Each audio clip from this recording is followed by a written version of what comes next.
YouTube? Quinn Wade basketball analysis coming to y'all with a quick video. We're going to talk about the top 5 centers. This is predicting who I think will be the best center in the next 4. I want to give you guys some honorable mentions and some reasons of why I have them in certain order. It is guys that does play center and also power forward, but I did not include them on this list as they do not play center as a primary position and they don't start as a center. And those guys are like Anthony Davis that does play center, but he's not a center because he starts at power forward and play majority of his minutes at power forward. Same with Bam Adebayo. He will easily be in this list, but since he starts and plays power forward majority of the time, he does not count as a center on this list.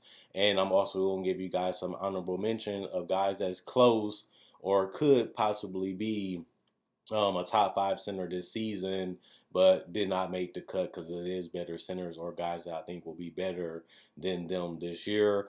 Deandre Ayton, I think that he is close to being a 20-10 guy. We see Chris Paul making a lot of centers better by being able to put them in situations where all they have to do is finish the play, whether it's a spot up mid-range, whether it's just catching the ball and dunking it, or whether it's just getting the opportunity to get to the free throw line because they have to foul you because you will be able to get an easy bucket. He has decent hands, he has good touch, and he is a big, strong body that's mobile and athletic, and those are the perfect type of centers that you want. He already shows that he's a great rebounder for his position. He's not an elite rebounder like other guys that's on this list, but he also is a better offensive player than what people thought that he would be coming into the NBA. So I like Deandre Ayton. I respect him, and I think that eventually he will be a top 5 center. I just have to see him play a bigger portion of the season as he missed a lot of games last year because of the diuretic, and that really hurted him and his team. And I think that eventually, if he can continue to stay efficient and he continue to polish up his post game and his touch on shooting the basketball and even possibly being able to take a couple threes a game, I don't see why Deandre Ayton can't be a top 5 or even the best center in the league 2 to 3 years from now. And I gotta keep an eye on him because he can play and he does do a lot of things right, but he also developed defensively into being a solid starting center, and now his defense is starting to come along, and he could possibly be an anchor on that end of the court too as he continues to develop. Honorable mention number 2, Andre Drummond. This is a guy that's a beast on the boards, being able to get a lot of offensive rebounds, being able to gobble up a lot of defensive rebounds, while also being a decent finisher around the rim.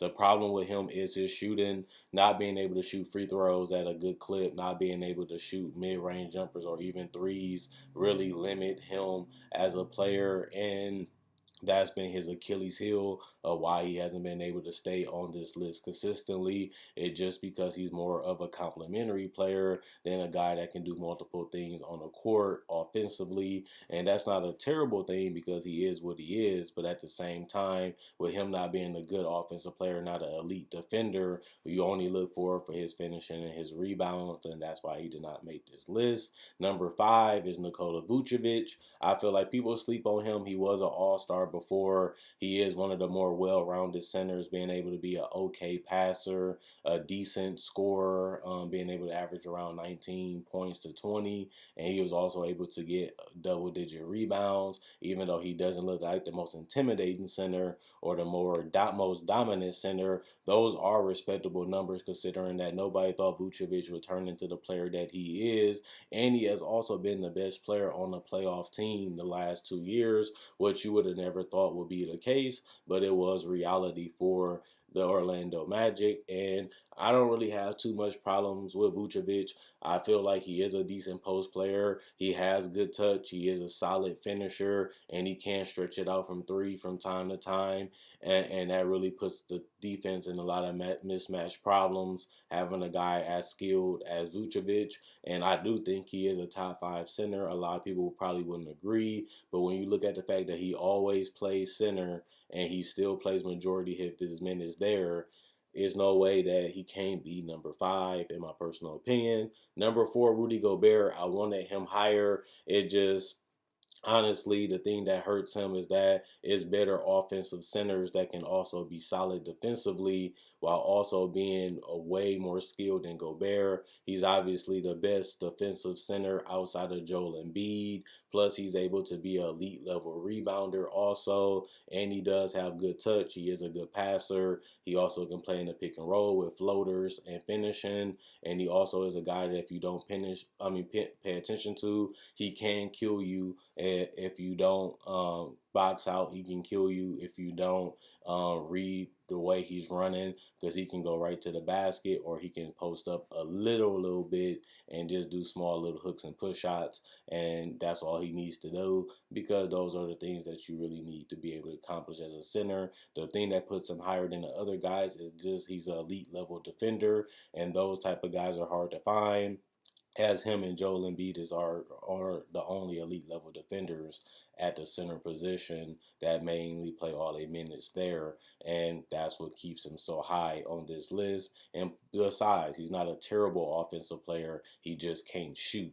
Other than that, he's pretty solid on the offensive end. Number three, Joel Embiid. He had a down year. Maybe it was the coach. Maybe it was the personnel that they put around him. But Joel Embiid didn't look motivated. He didn't look dominant. And sometimes he just couldn't stay healthy as always. Those are the things that hurt Joel Embiid. Inconsistencies in his play, lack of motivation, and just can't stay healthy, and shooting. He's not a great free throw shooter, not a great mid-range shooter, not a great three-point shooter, and his post-up is dominant, especially the face-up and the back to the basket, but his defense has slipped. He's no longer that elite dominant center last year, and that hurts him, as he could easily be the number one center in the league, but that obviously wasn't the case this year. So he had took a step back. I think he takes a step forward, as Doc Rivers had made a lot of forwards and centers some of the best defensive anchors in the league. And on top of that, they have more floor spacing and guys that get out of the way of Ben Simmons and Joel Embiid and complement them a lot better than what they had last year. So I'm expecting a rebound season for Joel Embiid, but will it be dominant? Will he be motivated? And will he really just tear apart the league? Or will he have another solid to decent season and that's it? That's the question about Joel Embiid. Other than that, he's still top three. Karl-Anthony Towns, I think he has a resurgence. He is the best offensive center in the league to me. He just lacks terribly on the defensive end, because this guy can shoot the lights out from three, shoot the lights out from mid-range, elite post player, being able to post up and hit you with hooks, hit you with face up, and also being a great free throw shooter. Absolutely unstoppable when motivated and healthy, and probably would be number one if his defense wasn't as bad as it is. And the fact that you can't build a decent to solid defensive team around him, because he cares less mostly about the defensive end, and that hurted him being number one. And the only thing that also hurts him is not being a great passer. He is good at it, not great at it, and that's something that he needs to work on, as he does have more floor spacing around him and more guys that can do more than he did the last couple seasons. So we'll see what happens with Towns. We'll see how he approaches the season, and we'll see how dominant he will be this season. Other than that, number one, Nikola Jokic. The ability to be an elite level passer, something that he has over everybody on this list. Not only that, to be able to be a decent three-point shooter, a good mid-range player, and also being able to post up in multiple moves, being able to hit the hook shot, being able to face up, being able to spin, being able to catch and finish from everywhere on the court, while also being efficient from everywhere on the court, and being able to really be a bully when he needs to be. He has shown that you can build a decent defensive team around him. He has been able to help the Denver Nuggets get a top 3 seed the last 2 seasons in the NBA in the Western Conference. But not only that, he made it to the Western Conference Finals as the best player on that team, and that's something that none of these guys was able to do on this list. and that's something that he has under his sleeve. Plus, he's just as good offensively as Vucevic, Rudy Gobert, and Joel Embiid, but he is a significantly better passer than everybody on this list.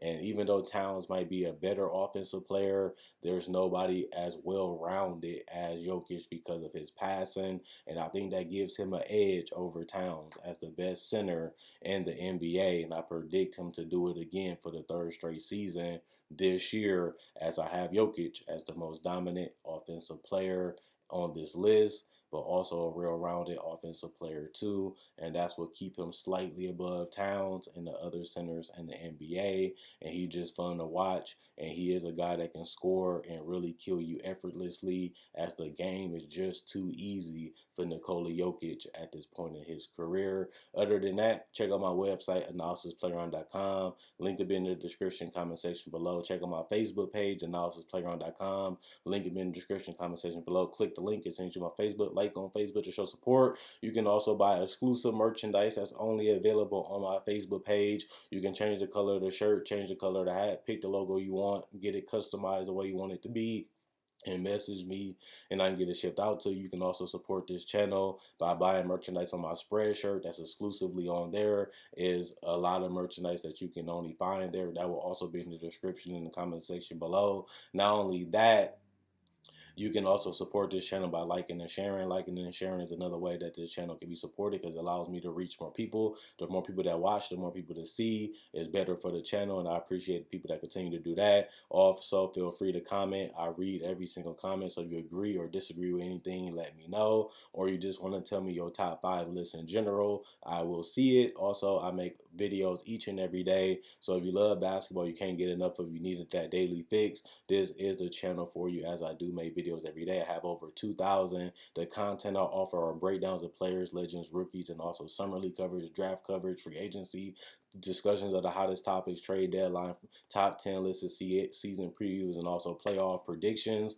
And if you want to see that, check out my older videos. Not only that, hopefully you guys enjoy the rest of y'all day. Quinn Wade, basketball analysis, I'm gone. And let me know who y'all top 5 centers are in the comment section below.